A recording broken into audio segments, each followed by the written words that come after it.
Оройн тэргийн үзэгчдээ Улаанбаатарт 20 цаг болсон байна. Бид та бүхэндээ цагийн үрд мэдээллийн хөтөлбөрийн баасан гарагийн дугаарыг студиэс шууд дамжуулан үзүүлэх гэж байна. Мэдээнийхэн та бүхэнд өнөөдөр үзүүлэх зарим мэдээний товчоос танилцуулъя.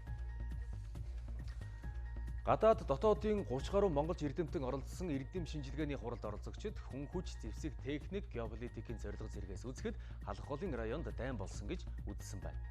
Үед 7 өдөрт Оросын холбооны улсын агаар сансрын хүчний гавардын 234-р нисэх хорооны Русский Витязий баг нисхийн үзүүлбэр үзүүлэх гэж байна. Монголын үндэсний олон нийтийн радио, телевиз, Аз номхон далайн бүсийн орнуудын өргөн нэвтрүүлгийн холбоо хамтраад Монгол улсын ерөнхий сайд Хүрд сүхийн ивэл дор Монгол анхудагаан олон улсын роботын тэмцээнийг зохион байгуулах гэж байна. ABU Robocon 2019 олон улсын роботын тэмцээнд 300 орчим тамирчин өрсөлдөхөөр байна. Улсын хурлын гишүүдийн тоог 99 болгож 5 жилээр сонгодог байхыг Монгол улсын үндсэн хуульд оруулах нэмэлт өөрчлөлтийн төслийг 2-3 дахь хилээцүүлэгт бэлтгэх ажлын хэсэг дэмжсэн байна. Эдгээр болон бусад мэдээллийг та бүхэнд өнөөдрийн цаг үеэр дээр бид үзүүлэхээр бэлтгэлээ. Тэгэхээр хичээлийн шинэ жилийн нээлт улсын хэмжээнд 9-р сарын 1-ний нэм гарагт болно гэсэн шийдвэрийг холбогдох яам гаргасан байна. Боловсрол, соёлын шинжилгээ ба спортын яамны мэдээллээр хичээлийн шинэ жилийн нээлт 9-р сарын 1-нд болж 2-ны 5 гарагаас эхлэн хичээл хэвэн үргэлжлэнэ гэсэн мэдээллийг бидэнд өгсөн юм а. 80 жилийн тэртээ халах голын бүст Монгол зөвлөлтийн холбоотон арим ялалт байгуулж, эзэрхэг төрөмгөлөгчдөөс их орон тусгаар тогтнол эрхчлөлгөн хамгаалсан их дайны ялалтын түүхэн тохиож байна. За тиймээс өнгөрсөн хугацаанд маргаантай явж ирсэн дайны түүхтэй холбоотой зарим асуудалд хариулт өгөх зорилготой халах голын дайн 80 олон улсын эрдэм шинжилгээний баг хурал өнөөдөр болсон байна. Халах голд дайн болсон уу, бактериологийн зэвсэг туршсан уу, 2 дугаар дайны эхлэл байсан уу гэд олон сэдвээр судлаачид судалгааны шинэ баримтуудан танилцуулсан юм. 20 дугаар зууны эхээр колоничлалын систем ноёрхож байлаа. Манжгой улсыг байгуулсан Япончууд Монголгоо улсыг байгуулж, зөвлөлтийн эсрэг түшиц газар болгох, ингэснээр Сибирь, Алс орнод руу монголоор дамжуулж байлтахаар зорж байсан гэж судлаачид үздэг.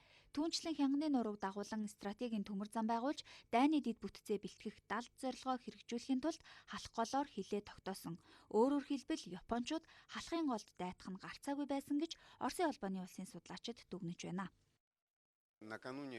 Япончууд Монгол улсаар дамжуулан зөвлөлт холбоот улсын гүн рүү орох зорилготой байсан юм. Өөрөөр хэлэх юм бол энэ бол зүгээр нэг хэлийн маргаан байгаагүй. Харин тухайн цаг үеийн геополитикийн нөхцөл байдлаас үүдэн дайтахаас өөр сонголтгүй эзлэн төрөмгөлөл байсан юм. Хим бактериологийн зэвсэглэлийг туршиж үйлдвэрлэх зорилготой Японы 731-р отряд ус цэвэршүүлэх отряд нэртэйгээр халахын голын дайнд оролцож байсан. Дайны явцад хим бактериологийн зэвсэг ашиглаж холбоотон айрмын цэргүүд дээр лабораторийн болон хээрийн туршилт хийж байсныг зарим судлаачид үгүйсгдэг. Харин бүгд найрамдах Хятад ард улсын судлаачид түүхийн баримтыг нэгтгэн баримтад кино бүтээжээ. Номон хааны дайнд оролцохдоо Японы Каунтоны айрам бактериологийн зэвсэг ашигласан түүхэн баримт үндэслэн баримтат кино бүтээсэн. Энд ганцхан баримт дурдахад 1939 оны 7 дугаар сарын 12-нд Каунтоны айрмын амиа золиослогч бүлэг 2.5 кг бактериологийн зэвсгийг халах голд цутгасан байдаг юм а. 1939 оны 7 сарын 16-нд Москвад зөвлөлт холбоот улсын талаас Молотов, Японы талаас тоогоноор гал зогсоох гэрээнд гарын үсэг зурсан байдаг. Гэрээнд зааснаар Улаанбаатар хотын цагаар өглөөний 7, Токиогийн цагаар 8 цагт хоёр тал галаа зогсоож, айрмын бүрэлдэхүүн байгаа хэсгээр хил татах шийдвэр гаргажээ. Өөрөөр хэлбэл Монголын газар нутагт болсон байлдааны үр дүнг Монголын оролцоогүй гарын үсэг зурж дуусгаснаас мань уул хилийн цаана үлдсэн баримтыг судлаачид танилцууллаа.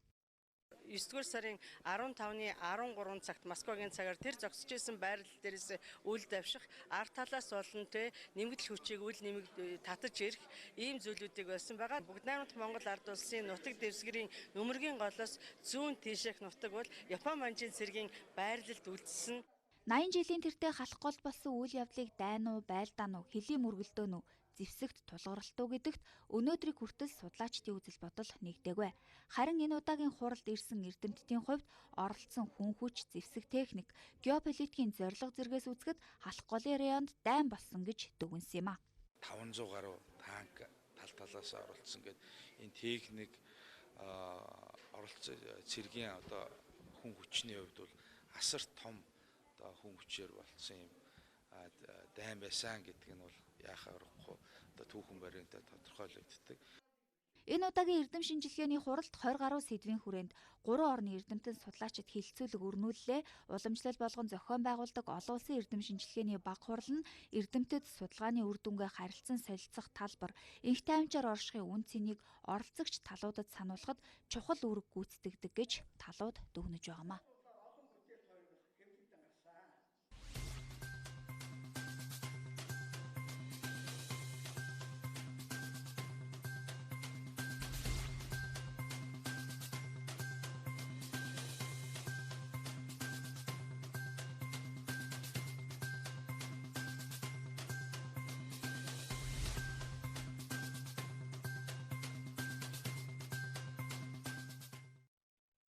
Халах голын дайны ялалтын 80 жилийн ойн баярын хүрээнд Хүй 7 удагт Оросын холбооны улсын агаар сансрын хүчний гвардийн 234-р нисэх хорооны Русский Витязий баг нисхийн үзүүлбэр үзүүлэх гэж байгаа юм а.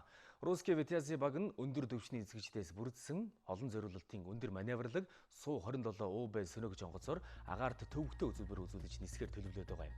Агаарын үзүүлбэр энэ сарын 28-нд болох юм. Үзэгч иргэд та бүхэнд нээлттэй байх нэ. Халах голын байлдааны ялалтын 80 жилийн ойн баярын хүрээнд Оросын холбооны улсын агаарын цэргийн хүчний Русский Витязий багийн нислэгийн үзүүлэлт тоглол Улаанбаатар хотод анх удаа болох гэж. 8 дугаар сарын 28-нд Хүйн 7 хуудагт болох нислэгийн үзүүлэлт тоглолтыг Монголын үндэсний олон нийтийн телевиз шууд дамжуулан үзэгч та бүхэнд хүргэнэ. Монголын үндэсний олон нийтийн радио телевиз Аз номхон далайн бүсийн орнуудын өргөн нэвтрүүлгийн холбоо хамтраад Монгол улсын ерөнхий сайд Хүрэлцэхийн ивэлд ор Монголд анх удаага олон улсын роботын тэмцээнийг зохион байгуулах гэж байна. ABU Robocon 2019 олон улсын роботын тэмцээнд 300 орчим тамирчин өрсөлдөхөөр байгаа юм. Дэлхийн улс орны хөгжил зохион бүтээгчдийн ур чадвараас ихээхэн шалтгаалдаг. Тиймээс тэдний төлөөлөл ирээдүй болсон залуус роботын тэмцээнээр инхүү өрсөлдөх гэж байна.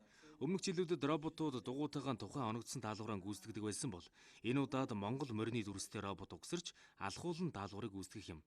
Түүнчлэн энэ тэмцээний үр дүнд инженер технологийн ангийн оюутнуудын ур чадвар өсөж, олон улсын тамирчдаас туршлага солилцох том боломж гэдгийг зохион байгуулагчид хэлж байлаа. 2 жилийн хугацаанд бол Робокон тэмцээнд бэлтлээ. Бид бол яг олон улсын дүрмийн дагуу стандарт жишгийг бол одоо дээд зэргийн түвшинд одоо бэлтгэж хангаж ажилласан.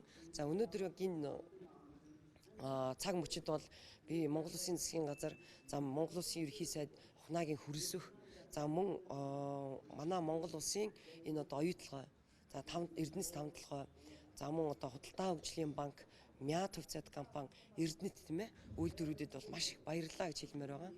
ABU Robocon бол инженер технологийн чиглэлээр суралцж байгаа оюутан залуусын хичээлийн тангимаар олж авсан мэдлэгийг практикт туршдаг юм. Түүнчлэн оюутнуудад бүтээлч сэтгэх үе, багаар ажиллах, ачаалал даах чадвар, цаг барих зэрэг олон сайн дадал суулгадаг байна. Мөн багшийн тусламжийг харж хүлээлгүй, өөрсдөө шийдвэр гаргах, оролдох, зохион бүтээх зэрэг олон давуу талтай гэдгийг хэлж байлаа.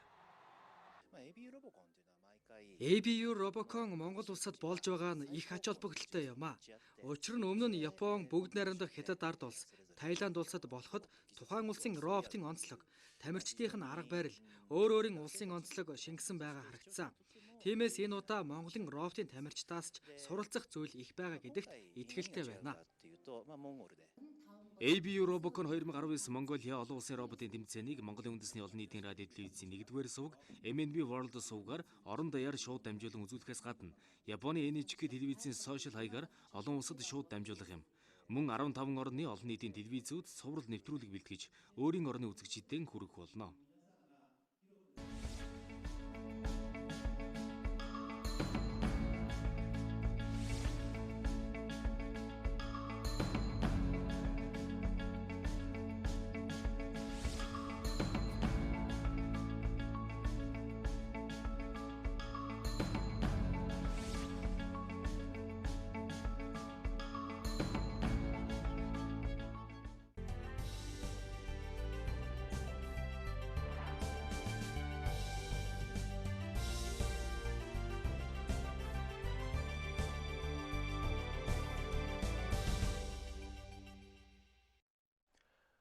Хөтөлбөрийн дараагийн хэсэгт анхаарлаа хандуулна.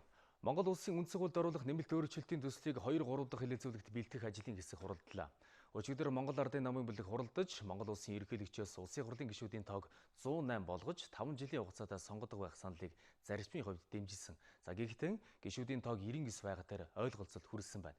Энэ асуудлыг өнөөдөр мөн ажлын хэсэг дээр хэлэлцжээ. Монгол улсын ерөнхийлөгчийн саналд хууль тогтоох байгууллага чиг үүргээ чанартай хэрэгжүүлэхийн тулд 108 гишүүнтэй байх нь зүйтэй гэж тусгасан. Өөрөөр хэлбэл олон улсын тооцооллоор 3.2 сая хүн амтай улсад ийм хэмжээний гишүүдэж улсын хурлын төлөөлөх чадвар сайжирна гэж үзэж байгаамаа. Харин Монгол Ардын намын бүлгийн гишүүд дараах байр суурьнд нэгджээ. Өчигдөр Ардын намын бүлгийн шийдвэрээр улсын хурл нь 99 гишүүнтэй 5 жилийн хугацаатаагаар сонгогдох нь зүйтэй маа гэсэн энэ шийдвэр гарсан. За шүүхтэр бол ерөнхийдөө их ойлголцлын хувьд бол нэлээд өндөр түвшинд ойлголцол хүрж байгаа. Монгол улсын ерөнхийлөгчөөс энэ засаг захиргаа нутаг дэвсгэрийн нэгжээ түшгэлсэн шүүхийн системийг өөрчлөх ёстой. Тэгэхээр цаашид энэ хүн амынхаа нэгтршил суурьшлыг харгалзан үзэж шүүхүүдийг тойргийн системээр байгуулах нь зүйтэй.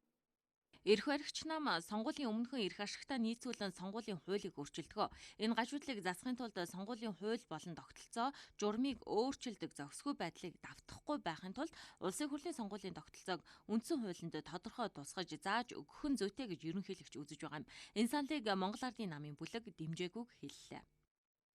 Үндсэн хуулийн сонгуулийн тогтолцоог хатуу тусгаж өгөх юм бол магадгүй айгуул 4 жилд ч юм уу үндсэн хуулиа өөрчлөх гээд байх. Ийм юмруу орноо. Амьдрал бол баян. Үндсэн хууль бол доотлол нь 25-30 жил хэрэгжих ёстой.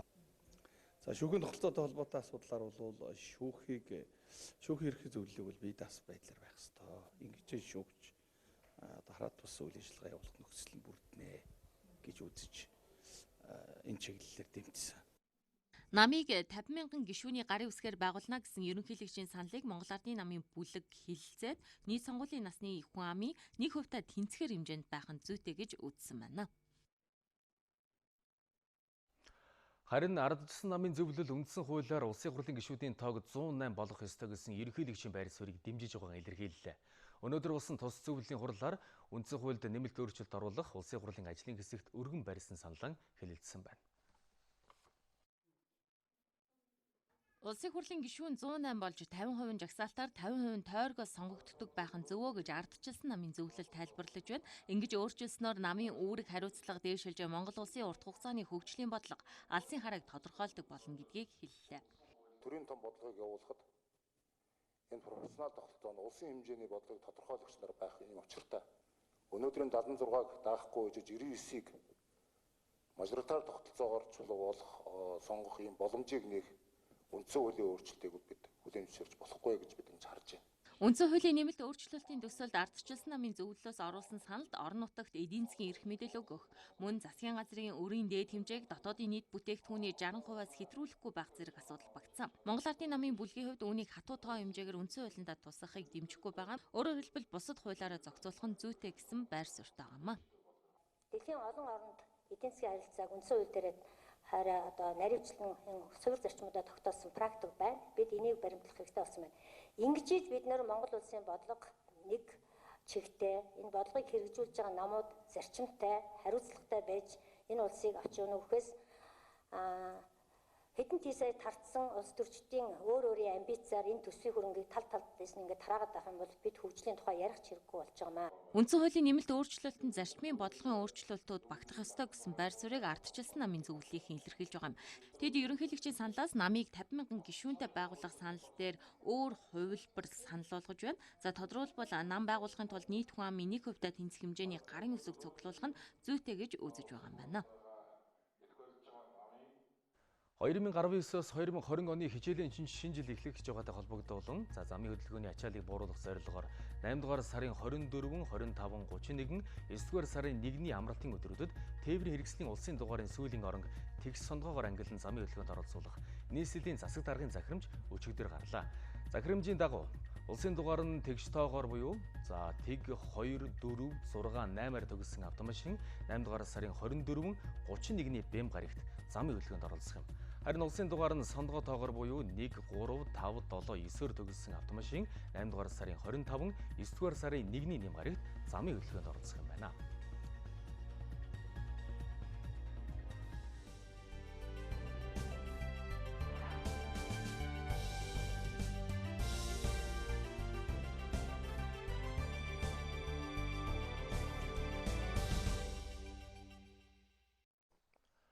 Олон улс оронд том үүсгэгч вирусээс урьдчилан сэргийлэх нь чухал асуудал болсон байна.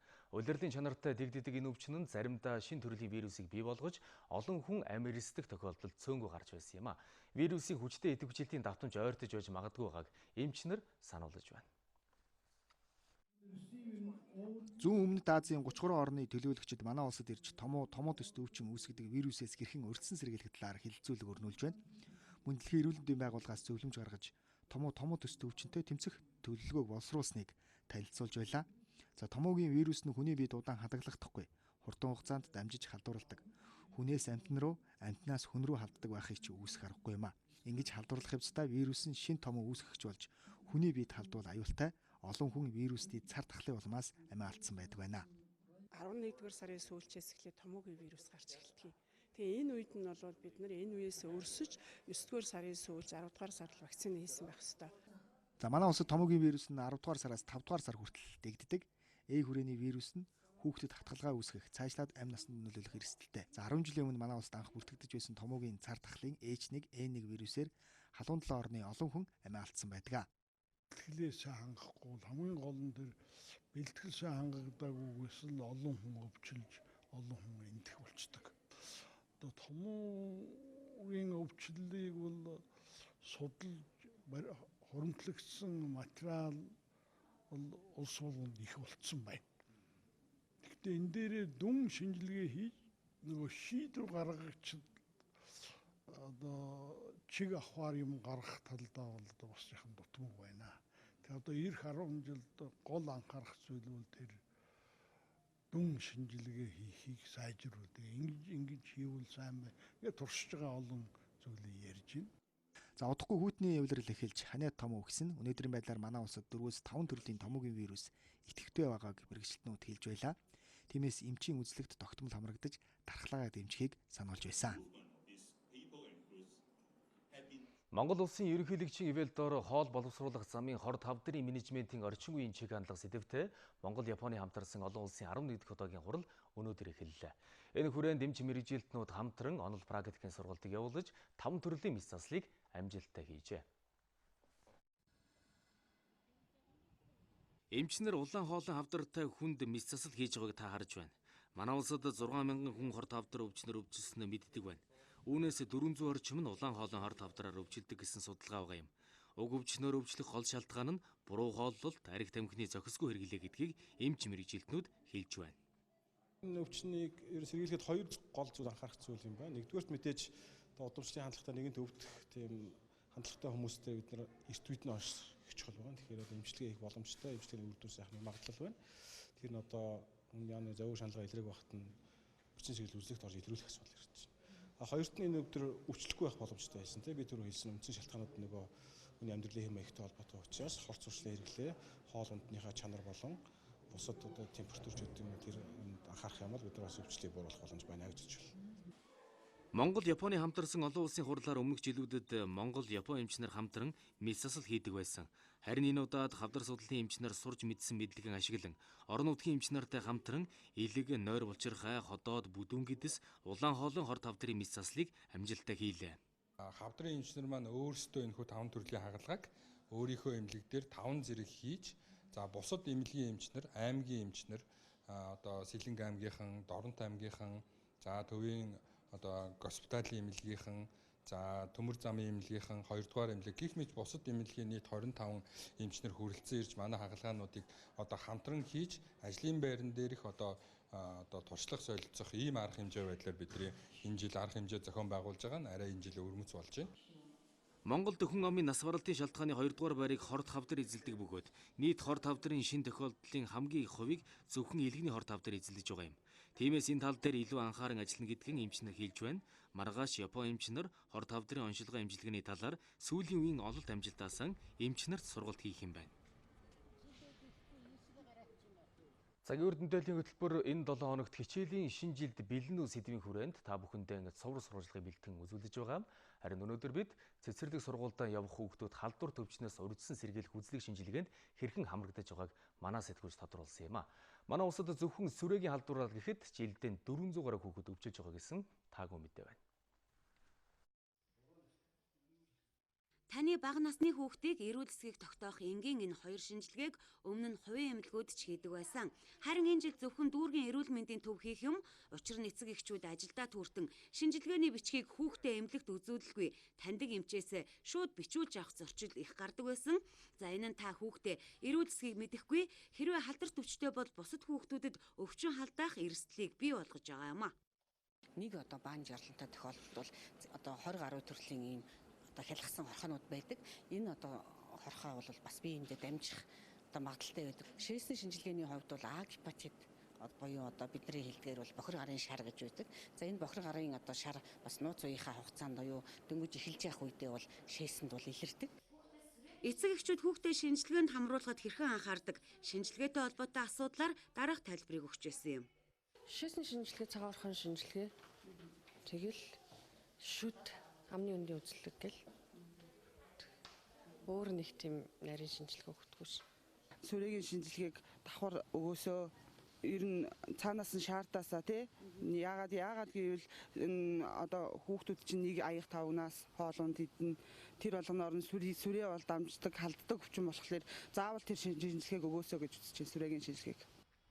Цэцэрлэгийн хүүхэд заавал өгөх ёстой шинжилгээг зарим цэцэрлэг нэгдсэн журмаар зохион байгуулдаг. За ингийн тулд дүүргийнхээ эрүүл мэндийн төвд хүсэлт гаргадаг байна. 8 сарын 26-наас хойш хуваарьуд нь тавигдаад хүүхдүүдээ шинжилгээнд хамруулдаг. Шинжилгээ нь болохоор зэрэг тухайн цэцэрлэг бүр дээрээ лабораторийн эмч нар цагийн хуваарийн дагуу очиод шинжилгээнүүд авчдаг юм а. Урдчлаад шинжилгээний сав хэрэгцээтэй материалуудыг урьдчилаад тараачдаг юм. Ийхүү одоогоор цэцэрлэгийн хүүхдүүд шээс цагаан хорхоон шинжилгээ өгч байна. Харин ерөнхий боловсролын сургуулийн сурагчид шинжилгээ заавал өгөх ёстой гэсэн дүрм журам алгаа. Зөвхөн хувийн сургууль өөрсдийн дотоод журмын дагуу олон хүүхэд нэг дор халдвар авахаас сэргийлж заавал шинжилгээ өгсөн байхыг шаардаж байна. Харин цэцэрлэгийн хүүхдийг шинжилгээнд хамруулаагүй бол зөрчлийн тухай хуулиар эцэг эхт нь хариуцлага тооцогч хууль байна. Удаан хугацаагаар бас өгдөөд эргээд цэцэрлэгтээ ирэх тохиолдолд заавал энэ шинжилгээг өгөх үүрэгтэй байдаг. Энэ нь болохоор сургууль өмнөх боловсролын тухай хуульд эцэг эхийн үүргээр хуульчлаад өгсөн ба хүүхдээ яг эрүүл мэндийн урьдчилсан үзлэг болон тархлаажуулалтад бол заавал хамруулах юм үүрэгтэй. Зөвхөн цэцэрлэгийн хүүхдийг шинжилгээнд хамруулад сургуулийн сурагчдыг орхиж байгаа нь хамгийн багадаа 500 мянган гаруй хүүхдийг халдварт өвчин тусах эрсдлийг тандахгүй, өвчлсөн ч мэдэхгүй байна гэсэн үг. Гэтэл маш их бохирдолтой агаар хөрснөөс ч хүүхэд халдварт өвчин тусах магадлал өндөр байгааг мэрэгчлэтнүүд анхааруулсаар байгаа юм а. Нийслэлийн Чингэлтэй дүүрэгт байрлах Кимбаб Чонгуг Солонгос хоолны газар эрүүл ахуйн шаардлага хангаагүй тул үйл ажиллагааг нь мэрэгжлийн хяналтын байцаагчид зогсоолоо. Хоолноос нь хорхоо шавж гарсан тус газар удаа дараагаар зөрчил гаргаж байсан гэдгийг улсын байцаагчид хэлж байна. Кимбаб Чонгуг Солонгос хоолны газарт 11 хүн ажилладаг. Тэдний 3 заавал өгөх ёстой эрүүл мэндийн шинжилгээг өгөөгүй байна. Хоолны газар нь ариун цэврийн наадсахын шаардлага хангаагүй бохир байсан нь мэрэгжлийн хяналтын гинтийн шалгалтаар илэрлээ. Өнгөрсөн сарын 5-нд аягтай хоолнд нь хорхоо байсан гэх иргэний гомдлоор өнөөдөр инхүү шалгаж байна. Эрүүл ахуйн чиглэлээр ийм зөрчил байна. Мөн хүнсний стандартаар ийм зөрчил байна гэдэг үг нь хэлээд үйл ажиллагааг лацтаа явсан. Бидний тавьсан лацыг тухайн аж ахуйн нэгж дур мэдэн хөндөж өнөөдөр хүртэл үйл ажиллагаа явуулж байгаа учраас бид нийслэлийн Чингэлтэй дүүргийн прокурорын газрын тогтоолын хэрэгжлийг хангуулах гэж өнөөдөр ажиллаж байна. Үйл ажиллагааны түр хугацаас зогсоно гэдэг маань зөрчил арилтал хугацаа гэсэн үг. Тухайн хоолны газар нийтийн орон сууцны нэг давхурт хоол үйлдвэрлэж байгаа нь хууль зөрчсөн хэрэг. Дээр нь нийтийн эзэмшлийн талбай руу хоолны газраа дур мэдэн сунгасан байгааг та харж байна. Тог цахилгааны хувьд ч аюулгүй байдлаа хангаагүй шилэн дээврийн завсраар урсаж байгаа борооны ус ил задгаа монтажтай гэрлийн утасны яг хажуугаар урсаж байна. Энэ нь хэрв гэрлийн утас богино холболт үүсвэл үүдээр орж ирж байгаа хүн тогонд сохиулах эрсдэлтэй харагдаж байгаа юм. Энэ мэт олон зөрчилтэй Кимбаб Чонгуг Солонгос хоолны газрын үйл ажиллагааг төр зогсоож зөрчлийн тухай хуулиар сая төгрөгөөр торглоо.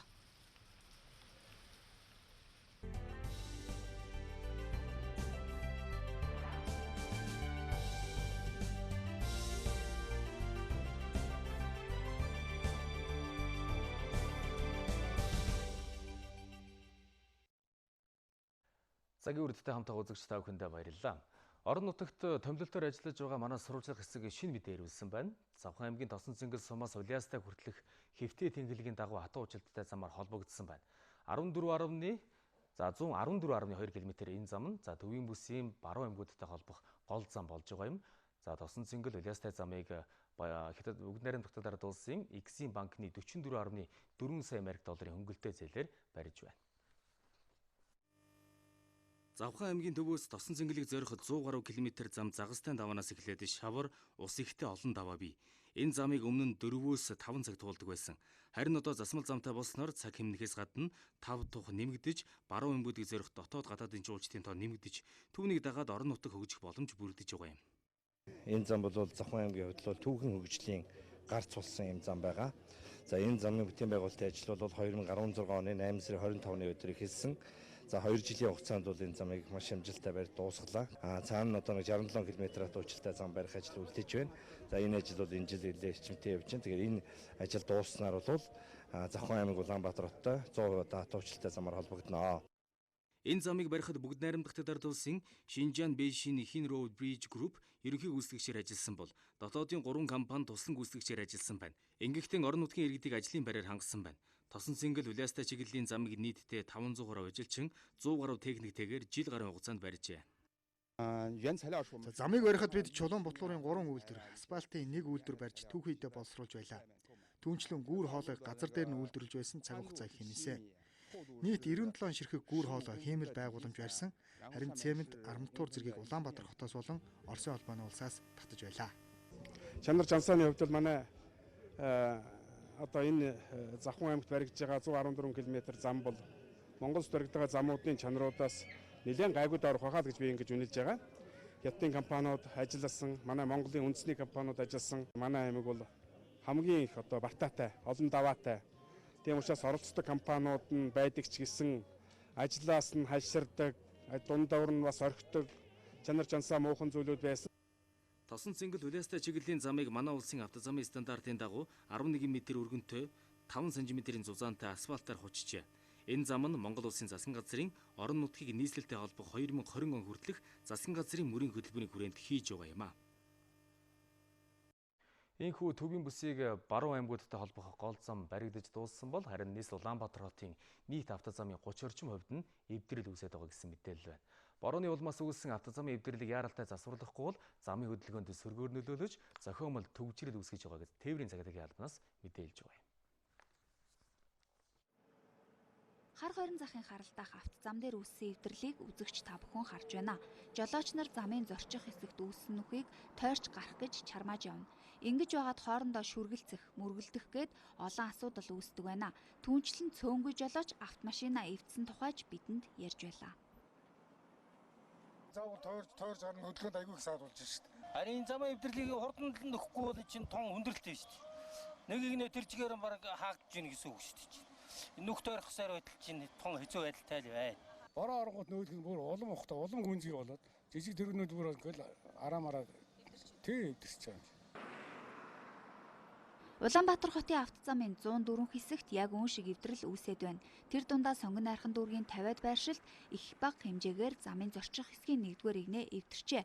Мөн Махын Пгсийн уулзуурын зам дээр үүссэн эвдэрлийг засварлаагүй 2 жил болж байна. Төсөв мөнгөнд төлөвлөгддөгч энэ хэсгийн замын ажилд зарцуулж чадаагүй гэлээ. Нийт хотынхаа бүх замуудыг бид нар засаад янзлахаар нэг дор янзлахаар хөрөнгө мөнгө үнэхээр хүрдэггүй учраас бид нар хамгийн ихний ээлжинд хөдөлгөөний эрчим ихтэй уулзур гол удам замуудынхаа асуудлаа одоо шийдээд ингэж явж байгаа. Автозам дээр үүссэн том жижиг нүхийг эргэж шороогоор дүүргэжээ. Засварлах хугацааг нь хүлээвэл олон хүн эдийн засгаараа хохирох учраас төр зурд торгоос нь нэнгэж байла.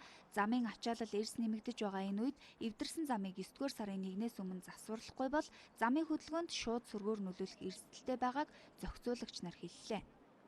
Энэ тээврийн хэрэгслүүдийн тухайн зам дээр үүссэн эвдэрлийг тойрон гарах гэж болж зам дээр бас гаргана. Дээр нь болохоор зохиомоо төвжирлийг бол үүсгэж байгаа. Төвжирэл бол яг эвдэрлээсээ болоод үүсээд байна. Ерөн сүүлийн жилүүдэд хийсэн бүтээн байгуулалтын ажил ялангуяа автозам байгалийн эрсдлийг давах чадваргүй байгааг иргэд хэлж байна. Жил бүр зам засварын ажил хийдэгч эх жилийн бороо нь эргээд нүх болгочихдог. Өнөөдрийн байдлаар зарим зам дээр 50-аас 100 метрийн зайд 13-аас 15 м квадрат талбай эвдрэлтэй байна. 1 м квадрат талбайд үүссэн нүхийг засварлахад 55-аас 75 мянган төгрөг зарцуулдаг байна. Хэрвээ автозамын эвдэрлээс шалтгаалж зам тээврийн осол гарвал зам засварлах ёстой компани хариуцлага хүлээх ёстой юм а.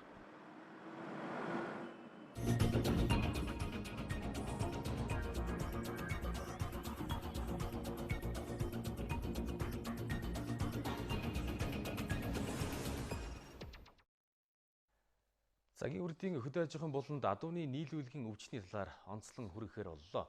Тэгэхээр Монгол адуунд нийлүүлгийн өвчин ихээр халдварлаж байгаа тухай бид өмнө та бүхэнд мэдээлж байсан. Гэхдээ энэ өвчин мөн гэдгийг бас мэдэж онцлогод төвөгтэй байсан юм а.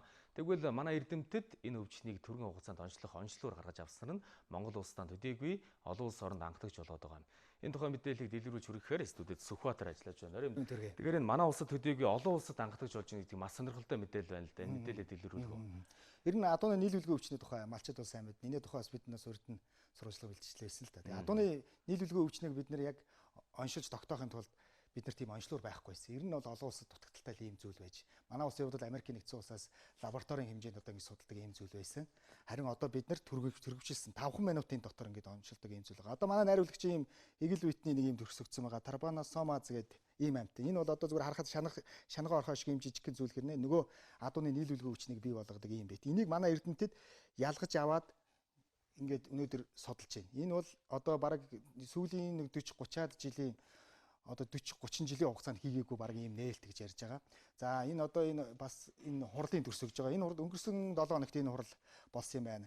Аз, Европын одоо дэлхийн одоо энэ мал амьтны одоо судлаач экспертүүд одоо ирсэн байгаа. За энэ хурал бол одоо мал амьтны игэл битний үүсгдэг Тарпанасомаз өвчний олон улсын 4-р хурал гэж болсон. Энэ 4-р хурлыг манай улс одоо урд нь бас зохион байгуулахаар санал өгчээсэн. Гэхдээ бол Африк улсад болсон байгаа. Яагаад гэх юм бол энэ хурал бол одоо яг дэлхийн мал амьтны эрүүл мэндийн байгууллагын шууд дэмжлэгтэйгээр болдог. Өөрөөр хэлбэл манай улсад бол ийм сэдвэр одоо хурал зохион байгуулагдчихл байна. Гэхдээ яг дэлхийн мал амьтны эрүүл мэндийн байгууллагын одоо шууд дэмжлэгтэйгээр ийм хурал болно гэдэг бол бас онцлогтой зүйл байгаа. Яагаад энэ хурал манай улсад болов гэхээр мэдээж одоо малын одоо энэ адууны нийлүүлэг өвчнийг манай улсын эрдэмтэд судлаад гараад ирсэн. Энэ хурлыг бас зохион байгуулахад бас нэлээд төхөн болсон. Өөрөөр хэлбэл Монгол улсын манай эрдэмтэд яг энэ салбарт ажиллаж чадчихна гэдэг нэг юм баталгаа байгаа. Энэ тухай яриаг одоо хүргэе. Монгол улсад өргөн тархалттай байгаа адууны нийлүүлгийн өвчний үүсгэгч Trypanosoma equiparum гэдэг игэл биетний лабораторийн өсвөрийг гаргаж авсан. Энэ лабораторийн өсвөр маань сүүлийн 20-30 жилийн хугацаанд дэлхийн судалгааны маш олон багууд ажиллаад энэ өсвөрийг гаргаж чадаагүй байсан энэ өсвөрийг бид нар гаргаж авсан. За тэгээд энэ өсвөрөө ашиглаад адууны нийлүүлгийн өвчний төрөвчлсөн онцлогооны тест болон ELISA тийм ээ одоо ээлж судлалын ийм онцлогыг гаргаж авсан байна. Түрүүн нэг хэлсэн. Одоо энэ адууны нийлүүлгийн өвчнийг зөвхөн 5 минутын дотор онцлдог ийм онцлогоор өгтөлээ. Энд бол график өгүүлж байгаа. Адууны нийлүүлгийн өвчин бол зөвхөн нийлүүлгээр одоо нийлүүлгийн үед одоо дамждаг. Манай улсад одоо хамгийн их дарахсан. Нийт адуун сүргийн 10% нь одоо дарахсан гэсэн ийм мэдээлэл өгчээсэн. Тэгээ ер нь бол адууны нийлүүлгийн өвчний шинж тэмдэг ямар үед илэрдэг вэ гэхээр одоо чихэн одоо солбих ч юм уу эсвэл уруулан татах. Энэ одоо өвчин адууны нийлүүлгийн өвчин тухайн адууныхаа мэдрэлт хүртэлтөд нөлөөлдөг ийм үзэгдэл байгаа. Энэ дээр одоо бото зургаар үзүүлэх бах. Энэ манай малчид бол сайн мэдэх. 10 дугаар сар гараад ирэхээр адуу одоо гүү хээл хайж байгаа ч юм уу. Эсвэл зарим адууны чихнэгээ солбицсан, эсвэл ингээ уруулан татцсан ийм одоо шинж тэмдэг илэрч эхэлдэг. Энэ бол адууны нийлүүлгийн өвчин байгаа. Одоо бид нар одоо түрүүн хэлсэн энэ өвчний одоо гол их үүсвэрийг манай эрдэмтэд ялгаад авцсан. Одоо энийг цааш нь яаж эмчлэх боломж болцоогоо дээр судалж байгаа. Энэ тухай яриаг одоо хүргэе. Онцлогоо ашиглан Монгол оронд байгаа адууны нийлүүлгийн өвчний тархалтын судалгааны үр дүн мөн энэхүү үүсгэгчдэр Монгол оронд ургадаг зарим эмийн болоод ховор ургамлуудыг ашиглан үүний энэ үүсгэгчийн эсрэг үйлчлэгээтэй идэвхийн судалгааг бас хийсэн. За зэрэг бүх одоо өөртөө хийсэн судалгааныхаа үр дүнг бас олон улсын эрдэмтэдэд танилцуулж одоо тэдгээр эрдэмтэд хамтран ажиллах боломжтой гэдгийг бол илэрхийлсэн байгаа. Манай эрдэмтдийн одоо гаргасан энэ онцлогыг эхний удаад Монгол орондоо нэвтрүүлэх зорж байна. Дараагийн удаад бол олон улс орн манай энэ онцлогыг авах юм зорилтыг одоо тавьж байгаа. Ийм сайхан жишээ байгаа. Дэлхийн олон хөгжилтэй улс орнууд энэ онцлогыг чи авъя. Бид нэр одоо лабораторид ашиглая гэсэн ийм саналыг тавьсан байгаа. Энэ яриаг одоо хүргэе. Тэг бид эдгээр өсвөрүүдэд ашиглан гаргаж авсан онцлогуудыг юуны өмнө Монгол орныхоо мал эмнэлгийн үйлчилгээнд нэвтрүүлэн түүгэрч зогсохгүй саяны өнгөрсөн энэ хурлаар Бельгийд байдаг Дэлхийн мал амьтны эрүүл мэндийн байгууллагын лавлгаа лаборатори. За дээр нь Гонкогийн эрдэмтэд, мөн Обихирогийнх маань. За дээр нь Францад байдаг Европын холбооны лавлгаа лабораторийн шинжээчид энэ онцлогыг бас эх орондоо өөрсдийнхөө судалгаанд бас ашиглах юм сонирхлоо илэрхийлсэн байна. Одоо Дэлхийн мал амьтны эрүүл мэндийн байгууллагын шууд дэмжлэгтэйгээр сая хурал болж байна. Энийг одоо олон улсын эрдэмтэд хүлээн зөвшөөрч байна. Энэ цаана юу яригдж байгаа юм бол манай улсад малын одоо адууны нийлүүлэлгүй өвчний онцлох лавлгаар лабораторийг байгуулах тухай яригдж байна. Өөрөөр хэлбэл бүсийн хэмжээнд Монгол улсад ийм лавлгаар лаборатори байна гэдэг зүйл яригдж. Зүгээр үлгэрчилж хэлэх юм бол допингийн шинжилгээг өнөөдөр Солонгос явцлаа бид нар баталгаажуулж шүү дээ. Ийм лавлгаа лабораторийг Монгол улсад байгуулах ийм том төлөвлөгөө бас цаана яригдж байгаа юм байлээ. Баярлалаа. Сайхан мэдээ өнсгөөдрөө. Баярлалаа. Тэгэхээр өнөөдөр хөдөө аж ахуйн болонд та бүхэнд манай сэтгүүлч Сүхбаатар адууны нийлүүлгийн өвчнийг манай эрдэмтэд за түргэн хугацаанд онцлогоор гаргаж авсан талаар сайхан мэдээллийг өглөө. Ингээд мэдээллийн бид цааш үргэлжлүүлж байгаа юм а. Гадаад дотоодын 30 гаруй монголч эрдэмтэн дэлхийн номын сангууд дахь Монгол сурвалж бичгийн өвийн талаар олон улсын эрдэм шинжилгээний хуралд оролцож байгаа юм. За энэ чиглэлээр анхдагч гэж хэлж болох хурлаар монголчуудад төдийлөн танигдаагүй ховор бичгийн өвүүдийг танилцуулсан байна. Монголчуудын төвөгтэй салшгүй холбоотой дэлхийд тархсан сурвалж бичгийн өвгөө бид одоо бүртгүүлж судалгааны эргэлтэнд хангалттай оролцож чадаагүй байна гэж монголч эрдэмтэд үзэж байгаа юм а. Монгол судлалаар 50 орчим жил ажиллаж байгаа Токиогийн гадаад судлалын их сургуулийн хүндэт профессор Хироши Футакигийн хувийн номын санд Монгол төвд нийлсэн 450 гаруй сан тахилгын судар бий. Тэрээр цагаан үгний сангийн цуглуулга онцолж байна. Ардын шүтлэг байсан. Ардын шүтлэг яг төлөөлөх тийм шүтлэгийн хэлбэр бол цагаан үгний шүтлэг байсан гэж би бодож байна. Цагаан үгний судлалын талаар бол Оросд ялангуяа халимагт хийж байна. Бурятууд бас хийж байна. Монголд бол өндөр хэмжээнд бол хүрээгүй шиг байна. Бүгд найрамдах Хятад ард улсын өвөр Монголын өөртөө засах орны номын сангийн судлаачид ганжуур данжуурыг судалж ирсэн. Тэд цаашлаад бүгд найрамдах Хятад ард улсад хэвлэгдээгүй хадгалагдаж үлдсэн Монголтой холбоотой лам нарын намтрыг хэвлүүлж эхэлсэн байна. За ойрын жилүүд бол Бадамасан бүгийн намтраг нь, за Лувсан ундлын намтраг нь, Жахар гівшийн намтраг, за Түүхийн жохол мөргөнгөний алтан өрх, за эдгээр номуудыг хөвлүүлж гаргасан. Ер нь намтрын жохол, Түүхийн жохол бол одоогийн судалгаанд маш хэрэгтэй ашиглагдаж байгаа ийм материалууд шүү дээ. Академич Цэндийн Дамтан сүрэнгийн гэр мүзэн сан өмрөгт монголчуудын бурхан шашин, түүх, уран зохиол, зурхай, хэлцүүн чиглэлээр гээд 1100 гаруй монгол 2000 орчим төвд гар бичмэл хадгалагдаж байна. Амаргүй хэцүү цаг үед цуглуулсан түүний энэ номонд ховорхон гар бичмлүүд бий. Цаашид судалгааны эргэлтэнд оруулахад анхаарах хэрэгтэйг хэлж байна. Хамгийн түрүүнд одоо гарчиг хийх хэрэгтэй. Тийм одоо гадаадын олон номын сангууд гарчигтай тийм хэвлсэн одоо хүний гарт очиж болох тийм. Хоёрдугаарт бол хүртээлтэй болгох. Очоод тэр судраа үзэж, тэрүүгээр ажиллаж одоо эрдэмтэд боловсрч, шин санаа гаргаж тийм одоо ажил хийвэл сайхан байна. Монголчуудын түүх соёлтой холбоотой олон бичгийн өв Аз, Европ, Иран, Ирак гээд дэлхийн олон оронд тархсан ч бид тэр бүгдийг нарийн судалж судалгааны эргэлтэнд оруулж чадаагүй байна. Тэгвэл яг энэ ажлын эхлэлийг өнөөдрийн хурал тавьж байгааг хэллээ. Монгол судлалыг хөгжүүлэх том алхам болж байгаа.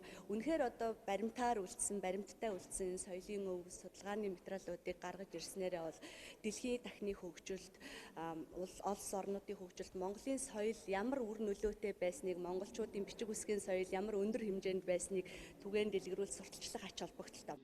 Дэлхийн номын сангуудад тархсан монгол сурвалж бичгийн өвийг судалгааны эргэлтэнд оруулах нь олон талын ач холбогдолтой. Жишээлбэл манай улсын номын сангууд зөвхөн уншигчдад үйлчлэх бус судалгааны том бааз болох юм а. Өдөржтэй цагийн урд мэдээллийн хөтөлбөр олон улсын мэдээлэлээр үргэлжлэн та бүхэнд өргөж байна. Өнөөдөр Баасан гарагийн олон улсын мэдээллийг та бүхэнд манай орчуулагч редактор Алтан гэрэл хүрэхэд бэлэн болоод нөрөм дэрэг Алтан гэрэлээ. Баярлалаа Ромд. За тэгэхээр өчигдөр бол одоо Францын ерөнхийлөгч болон Их Британий ерөнхий сайд нарын одоо уулзалт боллоо. Энэ уулзалт бол маш олон одоо хэл мэдээллийнхний анхаарлын төвд байлаа. Энэ уулзалтын үр дүн жухам ямар вэ? За тус уулзалтаар хоёр орны төр засгийн тэргүүнээр Брекситийн асуудлаар хилцэн гэх мэдээллийг олон улсын их сурвалжууд онцолж байна. За Их Британийн ерөнхий сайд Борис Джонсон өчигдөр Франц улсад айлчлалаа. Айлчлалынхаа үеэр Францын ерөнхийлөгч Эммануэль Макронтой Брекситийн асуудлаар буюу Их Британи Европын холбоог орхиж байгаа талаараа хэлэлцсэн юм а. За Их Британи ямар ч асуудал үүссэн үл харгалзан Европын холбооноос ирэх 10 дугаар сарын 31 гэхэд гарна хэмээн Борис Джонсон Эммануэль Макронд хэлсэн байна. Их Британи Ирландтай холбоотой хэлийн асуудлыг шийдвэрлэхийн тулд өөр шийдэл гаргах хэрэгтэй гэлээ. За энэ нь Европын холбоо тус шийдвэрийг батлах гол зүйл хэмээн онцолсон байна. Гэхдээ Ирланд Их Британийн энэхүү шийдвэрт шүүмжлэлтэй байр сууриас эсэргүүцсэн хэвээр байгаа юм а. Үүнтэй холбогдуулан хоёр улс үүсэж байгаа асуудлыг шийдвэрлэхийн тулд шинэ арга зам алхмыг эрэлхийлж байгаа юм. Түүнчлэн үүнд ямар нэгэн байдлаар Европын холбооноос дэмжлэг туслалцаа авахыг хүсэхгүй байгаа гэдгээ илэрхийлсэн юм а. Тэгэхээр алтан гэрлэн олон улсын хэвлэл мэдээллийн анхаарлын дүүд энэ уулзлаас гадна бас одоо яг энэ харагдаж байгаа энэ дүрсэн дээр Их Британий ерөнхий сайд энэ Борис Джонсон одоо Макронтой уулзахдаа ширээн дээр хөлөө тавьсан асуудал маш олон одоо хэвлэл мэдээллийн анхаарлын дүүд байлаа. Энэ дээр жухамхүү одоо ямар тайлбар дэлхийн хэвлэл мэдээллийнхаа өгж байх юм. За энэ бол дэлхийн олон одоо томоохон хэвлэл мэдээллийн хэрэгслүүдэд голлох мэдээллүүдээр нэрлэгдэж байна. За яг энд бол Английн хэвлэл мэдээллийн талаас албан ёсны тайлбар өгсөн байгаа. Тодруулах юм бол Францын ерөнхийлөгч Эммануэль Макрон Елисейн ордондоо Их Британий ерөнхий сайд Борис Джонсныг хүлээн авч уулзсан юм. За энэ үеэр Борис Джонсон кофений жижиг ширээн дээр хөлөө тавьсан үйлдэл дэлхийн хэвлэл мэдээллийн хэрэгслүүдийн анхаарлын төвд орсон юм а. За зарим их сурвалжууд Джонсны энэ үйлдэлийг бүдүүлэг доромжилсан үйлдэл хэмээн нэрлсэн бол Их Британий хэвлэлүүдэд Борис Джонсны энэ үйлдэлийн талаар баттай мэдээллийг олон нийтэд хүргэжээ. За олон нийтийн цахим сүлжээ томоохон телевизийн сувгуудад энэ талаарх мэдээллүүд сүүлийн 2 өдөр зонхилж байна. За хэрэв Букингемийн ордон дотор Эммануэль Макрон ширээн дээр хөлөө тавьбал Борис Джонсонд ямар сэтгэл төрөх болоо гэсэн хариу мэдээлэлч гарсан байна. Тэгвэл Британийн Sky News телевизийн сувагт Борис Джонсны үйлдлийн тайлбарыг дамжуулсан байна. За уулзалтын үеэр Францын төрийн тэргүүн Британийн засгийн тэргүүнийг найрсгаар хүлээн авч байгаагийн илрэл болгож гэртээ байгаа мэт тухлан сохыг хүсжээ. Түүнчлэн өмнө харагдаж байгаа жижигхэн ширээн дээр хөлөө амраангаа тавьж болно гэж нарига болгон хэлсэн юм байна. Харин Борис Джонсон нөхөрсөг наригааных нь хариуд нь хөлөө тус ширээн дээр хормын дотор тавиад буцааж авсан байна. За үүнийг хажуугаас нь харж сонссон сэтгүүлч зураглаачид баталж байгаа гэдгээ мэдээлсэн юм а. Сүүлийн хэдэн өдрийн турш Өмнөд Америкийн Амазоны ширэнгэн ойд төмөр гарч их хэмжээний хохирол учруулж байгаа талаар дэлхийн хэвлэл мэдээллийн хэрэгслүүд онцолж байна. Францын ерөнхийлөгч Эммануэль Макрон энэ асуудалтай холбогдуулан мэдээлэл хийсэн юм. За тэрээр их долоогийн уулзалтаар Амазоны ойн төмрийн асуудлаар хэлэлцэх тухай санал гарган уриалсан юм. Францын төрийн тэргүүн Макрон Амазон мөрний сав газрын дагуух ой модонд хэдэн өдрийн турш гараад байгаа төмрийг олон улсын хэмжээний гамшиг хэмээн нэрлэжээ. За энэ талаар тэрээр өөрийн Twitter цахим хуудсандаа нийтэлсэн юм. Бразилийн сансрын үндэсний судалгааны хүрээлэнгийн газрын их сурвалжуудын өгсөн мэдээллээр он гарсаар эхний 7 сарын байдлаар Амазоны ширэнгэн ойн бүсийн 1.8 сая гаруй га талбай ойн төмөрт өртсөн гэжээ. Үүнтэй холбогдуулан их долоогийн уулзалтын үеэр хамгийн түрүүнд авч хэлэлцэх асуудал бол Амазоны ойн төмөр хэмээн онцолсон юм. За Эммануэль Макрон үүнийг бидний гэр орон их дэлхий шатаж байна. Манай гарагийн уушиг гэж хэлж болох үс байгаль цэвэр агаар үйлдвэрлэгч Амазон шатаж үгүй болох нь хэмээн анхааруулсан юм. За Амазоны ширэнгэн ойг манай гарагийн хүчил төрөгчийн 20%-ийг гаргадаг хэмээн эрдэмтэд үздэг юм. Одоогоор Бразил, Болив болон Перугийн нутаг дэвсгэрт ойн хэрийн томоохон хэмжээний төмөр бүртгэгдээд байгаа юм. Францын ерөнхийлөгч Эммануэль Макроны гаргасан энэхүү саналыг Бразилийн ерөнхийлөгч Jair Bolsonaro эрс шүүмжилсэн юм. Тэрээр Эммануэлийн Амазоны ширэнгэд гарсан ойн төмрийн тухай хүндсэн сэдэв улс төрийн өөр зорилготой хэмээн буруутгасан байна. Мөн их долоогийн уулзалтын эхэнд ярилцаж хэлэлцэх асуудал гэх Макроны уриалгыг эсэргүүцсэн юм. Францын ерөнхийлөгч Эммануэль Макрон Бразил улс болон хөрш орнуудын дотоодод үүссэн нөхцөл байдлыг өөрийн улс төрийн зорилгоор ашиглахыг эрэлхийлж байгаад харамсаж байна. Мөн энэ асуудлаар Бразил болон бусад улс орнуудын оролцоогүйгээр дээд хэмжээний уулзалтаар хэлэлцүүлэх тухай түүний саналыг дэмжихгүй байна. Америк нэгдсэн улсын Хавай мужийн нийслэл Хонолулу хотын олон улсын нисэх буудалд 184 зорчигчтой Airbus 321 нисэх онгоц ослын булт хийсэн байна. Тус онгоц нислэгийн зурваст буухын өмнөхөн зорчигчдын хэсэгт их хэмжээний утаа гарсан юм. За ослын булт амжилттай болсон 7 хүн эмнэлэгт хүргэгдсэн хэмээн мэдээлж байна. Хавайн Airlines авиакомпанийн Airbus 321 зорчигч тээврийн нисэх онгоц Калифорнийн Оклендээс хөрж Хавайн арлыг чиглэн нисэж явсан байна. За онгоцны буудлын нислэгийн зурагт газартахаас ердөө 20 минутын өмнө зорчигчдын хэсэгт болон ачааны хэсэгт их хэмжээний утаа гарч эхэлсэн талаар их сурвалжууд мэдээлжээ. Ослын буултын дараагаар бүх зорчигчдыг ослын хийлдэг шатаар буулган улмаар айлгүй газар руу нүүлгэн шилжүүлсэн байна. За харин 7 хүний биеийн байдал муудсан тул эмнэлгийн тусламж авчжээ. Нийт 184 хүн зорчиж явснаас 7 нь хөлгийн багийн гишүүд байжээ. Зорчигчдын хэсэгт гарсан их хэмжээний утааны улмаас амьсгалын зам нь боогдсон гэх шалтгаанаар насанд хүрсэн 5 хүн 2 хүүхэд эмнэлэгт хүргэгдсэн гэж авиакомпанийн төлөөлөгч мэдээлсэн байна. За эмнэлэгт хүргэгдсэн зорчигчдын биеийн байдал одоогийн байдлаар сайн байгааг мэдээлжээ. За ямар шалтгааны улмаас утаа гарсан талаарх тодорхой мэдээллийг хараахан өгөөгүй байна. За шинжээчид мөрдөн шалах ажиллагаагаа явуулж эхэлсэн хэмээн мэдээлжээ. Өчигдөр Нью-Йорк хотноо нэгдсэн үндэсний байгууллагын авилгын зөвлөлийн шуурхай хуралдаан болсон. Тодорхойлбол дунд болон ойрын зан тусгалтай пуужингуудыг устгах гэрээг мөрдөөгүй зөрчсөн Америк нэгдсэн улсын пуужингийн хөгжүүлэлттэй мөн сүүл хийсэн туршилттай холбоотой асуудлаар ээлжилт бус шуурхай хуралдааны хийсэн юм а. За Орос улбаны улс бүгд найрамдах Хятад ард улс тус хуралдааны явуулах тухай хүсэлтийг нэгдсэн үндэсний байгууллагын авилгын зөвлөлд хүргүүлсэн юм. Хуралдааны үеэр Америк нэгдсэн улс Хятад болон Орос улбаны улсын дипломатчид санал зөрүүлдэн маргасан хэмээн их сурвалжууд мэдээлж байна. Америк нэгдсэн улсын сүүлд хийж явуулсан далавчид пуужингийн туршилт Орос улбаны улс болон Хятад улсад аюул занал хийлэл учруулж болзошгүй сүрдүүлэх хэмээн Орос Хятадын дипломатчид Америкийг шүүмжилсэн байна. За дунд болон ойрын зан тусгалтай пуужингуудыг устгах гэрээнээс Америк нэгдсэн улс гарсан нь аюул занал хийлэл үзүүлж байна хэмээн нэгдсэн үндэсний байгууллага дахь Орос улбаны улсын байнгын төлөөлөгч Дмитрий Полянский онцлсан байна. Түүний хэлснээр Вашингтоны талаас энэ гэрээг одоогийн хэлбэрээр хадгалах сонирхолгүй гэдгээ удаа дараа мэдэгдсэн гэжээ. Мөн олон улсын өмнө хүлээсэн үүргээ биелүүлэхээс татгалзаж байгаа арга зам хэмээн хэлжээ.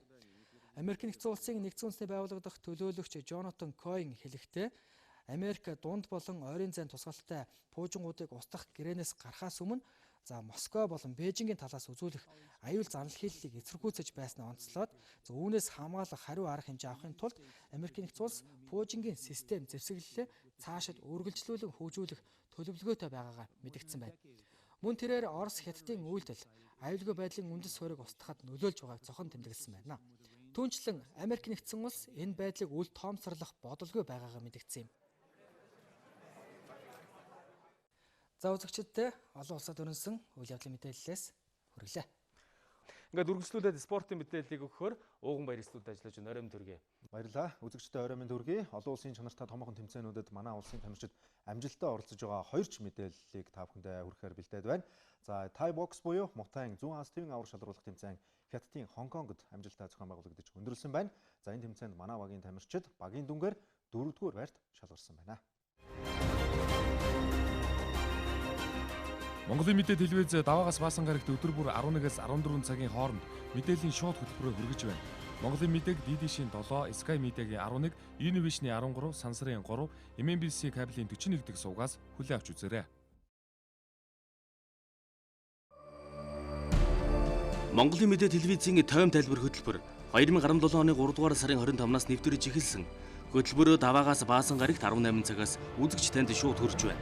Тухайн өдөр их оронд болоод олон улсад өрнөсөн үйл явдлуудаас олонний анхаарлыг татсан онцлог 3-5 үйл явдлын эргэн тойронд тоймчид мэдээллийг бэлдэн хүргэж байна. Үйл явдал хэрхэн өрнөв? Үүнтэй холбоотойгоор өмнө нь юу болж өнгөрсөн? Ирээдүйд хэрхэн өрнөх хандлагатай байна вэ гэдгийг тоймчид олон талаас нь анализ хийж үзэгчдэд дүгнэлт хийх боломжийг олгосон бүтэн 1 цагийн хөтөлбөрийг өдөр бүр алгасахгүй хүргэсээр байна. Монголын үндэсний олон нийтийн телевиз 50 жилийн түүхтэй Монгол улсын болон олон улсын хагас 100 жилийн түүхийн дуу дүрсний үнэт тарихыг бидэнд байна. Энэ бол тойм тайлбар хөтөлбөрийн гол агуулгын нэг хэсэг юм. Монголын мэдээ телевизийн тойм тайлбар хөтөлбөрийг тоймж алдан гэрэл, цэнд, сэтгүүлч үр зайх, олон улсын тоймч цогтоо, төвшин жаргал, редактор Ариун Чимгэнэр үзэгч танд хүргэж байна.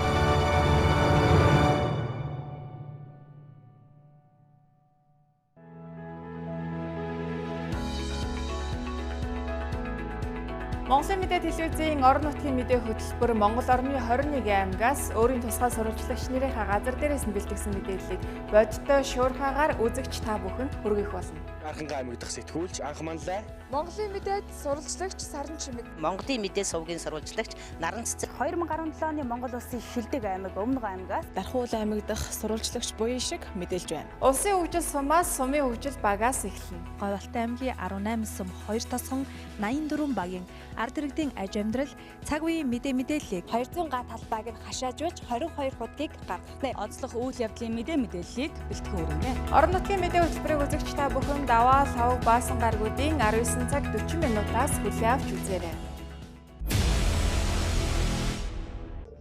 Нийгэмд өрнөж байгаа хамгийн их анхаарал татсан ард иргэдийн эрх ашигтай холбоотой сэдвийг халуун сэдэв нэвтрүүлгээр онцолдог. Олон талын их сурвалж үйл явдлын газар дээр нь очиж иргэдийг бид сонсно.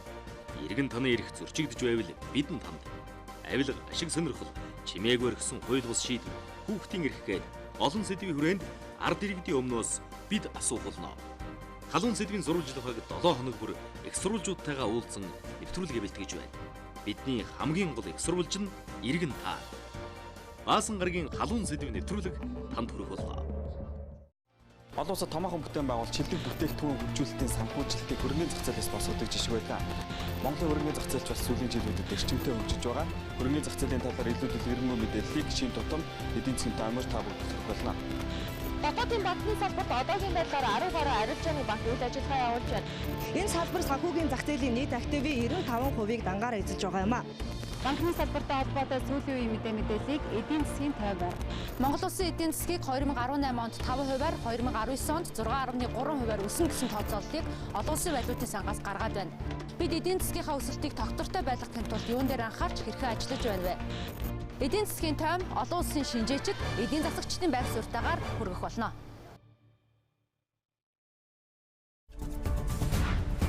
Дэлхийн дахны улс төр нийгэм эдийн засгийн Монгол улсын гадаад бодлого олон улсын харилцаатай холбоотой онцлог үйл явдлуудыг одоо Путин дэний үеийн бүтээлийн одоо цорын ганц үлдэгдэл хоол Солонгос яваа.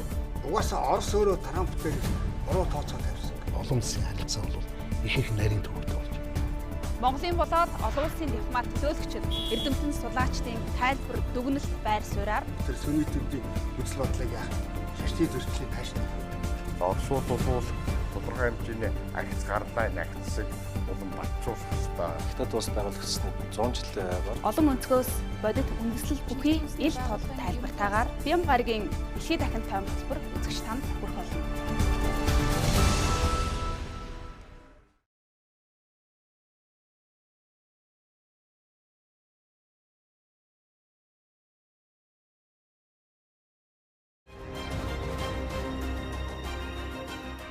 Монголын мэдээ телевиз даваагаас баасан гарагт өдөр бүр 11-ээс 14 цагийн хооронд мэдээллийн шууд хөтөлбөрөөр хүргэж байна.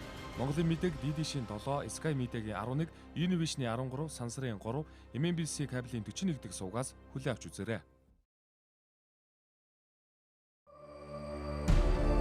Монголын мэдээ телевизийн тойм тайлбар хөтөлбөр 2017 оны 3 дугаар сарын 25-наас нэвтрэж эхэлсэн. Хөтөлбөрөө даваагаас баасан гарагт 18 цагаас үзэгч танд шууд хүрч байна.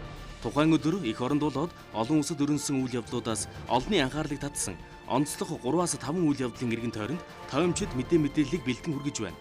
Үйл явдал хэрхэн өрнөв, үүнтэй холбоотойгоор өмнө нь юу болж өнгөрсөн, ирээдүйд хэрхэн өрнөх хандлагатай байна вэ гэдгийг тоймчид олон талаас нь анализ хийж үзэгчдэд дүгнэлт хийх боломжийг олгосон бүтэн 1 цагийн хөтөлбөрийг өдөр бүр алгасахгүй хүргэсээр байна. Монголын үндэсний олон нийтийн телевиз 50 жилийн түүхтэй Монгол улсын болон олон улсын хагас 100 жилийн түүхийн дуу дүрсний үнэт тарихыг бидэнд байна. Энэ бол тойм тайлбар хөтөлбөрийн гол агуулгын нэг хэсэг юм. Монголын мэдээ телевизийн тойм тайлбар хөтөлбөрийг тойм жалдан гэрэл, цэнд, сэтгүүлч үр цайх, олон улсын тоймч цогтоо, төвшин жаргал, редактор Ариун Чимэг нар үзэгч танд хүргэж байна.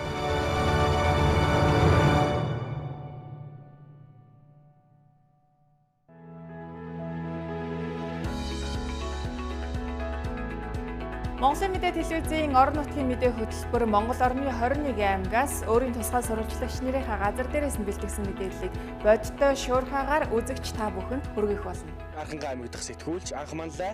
Монголын мэдээд сурвалжлагч Саран Чимэг. Монголын мэдээ сувгийн сурвалжлагч Наран Цэцэг. 2017 оны Монгол Улсын Шилдэг аймаг Өмнөг аймгаас Дархуул аймаг дахь сурвалжлагч буян шиг мэдээлж байна. Улсын хөгжил сумаас сумын хөгжил багаас эхэлнэ. Говьалтай аймгийн 18 сум 2 тосгон 84 багийн ард иргэдийн аж амьдрал, цаг үеийн мэдээллийг 200 га талбайг нь хашаажуулж 22 хуудгийг гаргахнэ. Онцлог үйл явдлын мэдээллийг бэлтгэн өргөнэ. Орон нутгийн мэдээ хөтөлбөрийг үзэгч та бүхэн даваа, лав, баасан гаргуудын 19 цаг 40 минутаас хүлээн авч үзээрэй.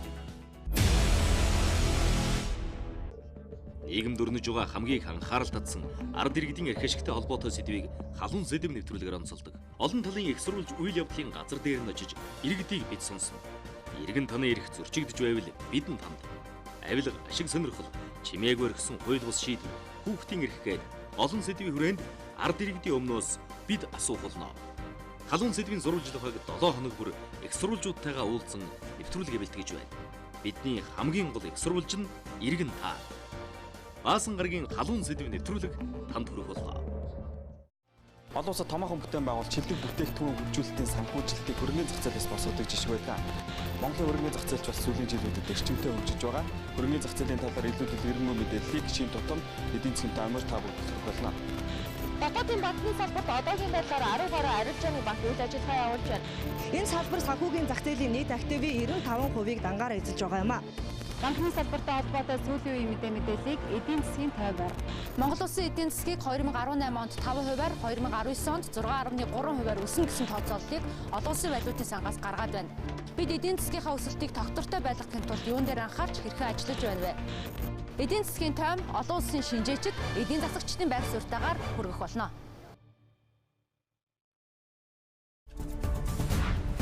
Дэлхийн дахны улс төр нийгэм эдийн засгийн Монгол улсын гадаад бодлого олон улсын харилцаатай холбоотой онцлог үйл явдлуудыг одоо бүтэндээ та бүхэнд ууган баяр хүргэлээ. Ингээд цаг агаарын байгууллагаас малчид ард иргэд тариаланчдын анхааралд хүргэж байгаа сэрэмжлүүлэг мэдээ ирсэн байна. Маргааш өдөр баруун болоод Төв, Зүүн аймагуудын нутгийн зарим газраар 25-нд ихэнх нутгаараа бороо орох тул болзошгүй үерус аянга цахилгаан нөгөөлөг салхи мөндрийн аюул сэрэмжтэй байхыг анхааруулж байна. Маргааш 20 цаг хүртэлх цаг агаарын урдчилсан мэдээгээр баруун аймагуудын нутгаар салхидмал өвөлтэй шөнөдөө нутгийн хойд хэсгээр өдөртөө нутгийн зарим газраар дуу сахилгаантай бороо орно. Салхи баруун хойноос секундэд 5-аас 10 м, зарим газраар секундэд 12-оос 14 м хүртэл ширүүснэ. Төв аймагуудын нутгаар үйл шин шөнөдөө нутгийн зүүн хэсгээр өдөртөө зарим газраар дуу сахилгаантай адар бороо орно. Салхи баруун өмнөөс секундэд хойш эргэж 6-аас 11 м борооны өмнө төр зур ширүүсгэр байна. Зүүн аймагуудын нутгаар үйл шин шөнөдөө Хинтийн ууларх нутгаар өдөртөө нутгийн зарим газраар дуу сахилгаантай адар бороо орно. Салхи баруунаас секундэд 6-аас 11 м борооны өмнө төр зур ширүүсгэр байна. Одрын нутаг хэрлэн баян болон орчмоор үйл шин баг зэргийн бороо орно. Салхи зүүн өмнөөс секундэд 6-аас 11 м, шөнөдөө 11-ээс 13, өдөртөө 22-оос 24 градусын дулаан байна. Харин Говь аймагуудын нутгаар салхидмал өвөлтэй шөнөдөө нутгийн зарим газраар өдөртөө нутгийн зүүн хэсгээр дуу сахилгаантай адар бороо орно. Нийслэл Улаанбаатар хотод шөнөдөө үйл эрхэг баг зэргийн бороо орно, өдөртөө үйл багс нь бороо орохгүй. Салхи баруун өмнөөс секундэд хойш эргэж 6-аас 11 м, шөнөдөө 12-оос 14 градус, өдөртөө 22-оос 24 градусын дулаантай байна. Ингээ та бүхэн нийт нутгаар цаг агаарын мэдээлэлтэй одоо анхаарлаа хандуулна.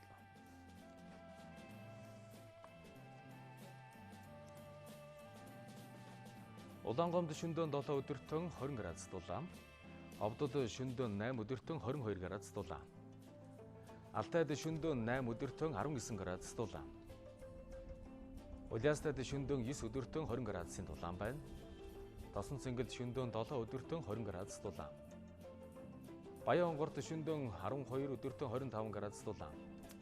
Мөрөнд шөнөдөө 11 өдөртөө 22 градус дулаан. Хатгалд шөнөдөө 6 өдөртөө 16 градус дулаан. Цэцэрлэгт шөнөдөө 11 өдөртөө 22 градусын дулаан байна.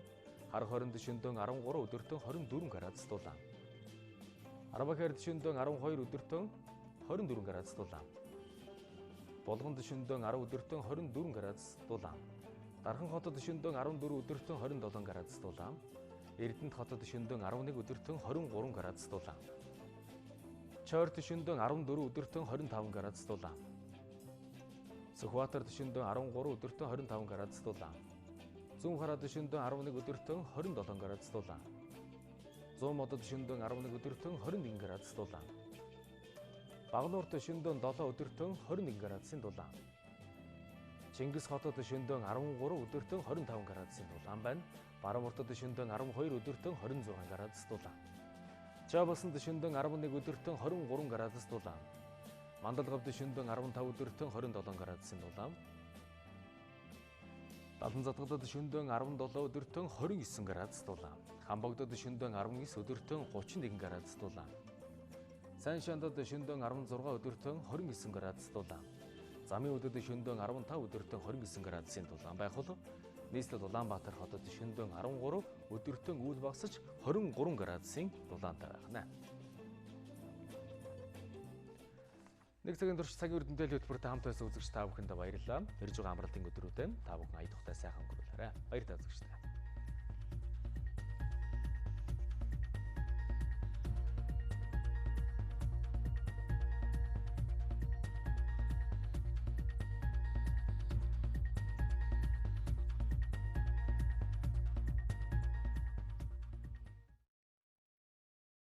Монгол улсын засгийн газар эрүүл мэндийн